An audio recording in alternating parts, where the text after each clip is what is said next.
Tecia, this is a rematch, perhaps an unofficial one, obviously, because you fought Beck Rawlings in the Ultimate Fighter house.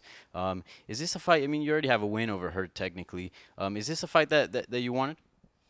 Not necessarily wanted, but it's a fight that I'm willing to have and to come back after fighting Rose. I think it's a great fight. Now, you took a long layoff. We haven't seen you fight in almost over a year. Why is that? Yeah, I haven't fought in 10 months. It's not because of me. It's just the matchmaking hasn't worked out, I guess, and unfortunately I haven't fought, but I've been ready to fight.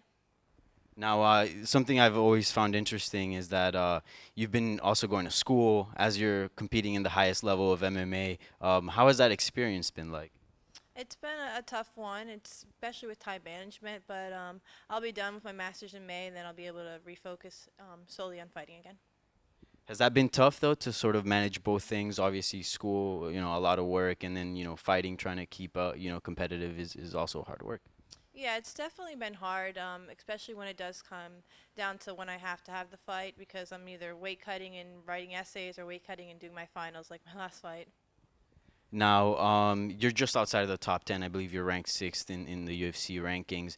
In the UFC right now, the female division, the strawweight division, most of the top five fighters are coming off losses or even losses to the champion, Joanna Jedrzejczyk. Do you feel like a win here perhaps can put you close to like a quick title run, and maybe one or two more wins can get you up there to a title shot? For sure, I think with probably two solid more wins, I'd be able to get a title shot. And that's something interesting that you mentioned, obviously, like fighting for the title, because Joanna Jedrzejczyk has also been training here at ATT. First off, what was your reaction when you found out that the champion was going to move her training camp here at American Top Team? I initially heard that she wanted to come try out our gym. That's exciting, to have the best in the world come here. But then instead of trying it out, she just came here and did her camp here. I didn't have the chance to train with her, so I can't really tell you how that was or anything like that. But she is a part of ATT now, so she's welcomed here. But oftentimes the fighters will bring in their own, athletes to train with and just go to the side and be more specific with their training camps, and that's what she did. So she's only been here for one fight camp. I assume she's coming back, but I don't think we'll be training together anytime soon, really. So, have you gotten the chance to meet her or talk to her since her joining ATT? We've said hello. That's about it. Is it weird for you because obviously like you have your eyes set on the title, that's something every athlete strives for, and yet she's part of your team. Does that make things awkward or weird in any sense? No, on my part, there's nothing awkward.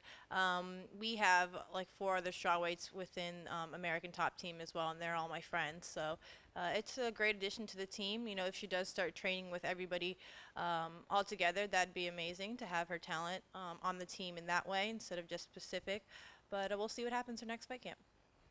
Now, is that something you would be open to? Like, if she would want to train with you, is that something you would be open to, or would you rather perhaps keep, her away since that could be a potential opponent down the line? No, I'd train with her. I think it'd be a great learning experience. I think she's an amazing fighter and somebody who could really help me. Now, somebody I know that you have trained with is Amanda Nunes. I've seen pictures. How has the mood changed since she's become champion? Have you guys been able to train since UFC 207, or has she been here at the gym? And have you been able to talk to her? How's the mood like between the team that you guys got going here in the women's division? Amanda is a great person outside the ring and inside. She's one of my good friends. As far as training wise, she's more of a coach towards me, I'd say. Like, she helps me more than I can really help her. She's, a lot bigger than me, but she's really great at helping us girls and coming back in. She was actually in here just yesterday helping one of the girls get ready for her fight. So she's already back and ready to go for whatever comes next for her. Now, obviously, her fight with Ronda Rousey was huge, and since winning the title, sort of a lot of things have changed for her. Has that motivated you to sort of strive now for the title, and make your name in the strawweight division? Yeah, it's nice to see my friend on top and finally start receiving the recognition she deserves. And it definitely does motivate me to want to continue to push through and try to become, as close as I can get to number one and get a title shot one day. Now, I know your relationship with Raquel Pennington has been pretty publicly, and recently you posted a picture and you hashtagged it "Marry Me." Are you guys Did you propose to her or vice versa? What's going on? We both wear promise rings, and we've talked about marriage.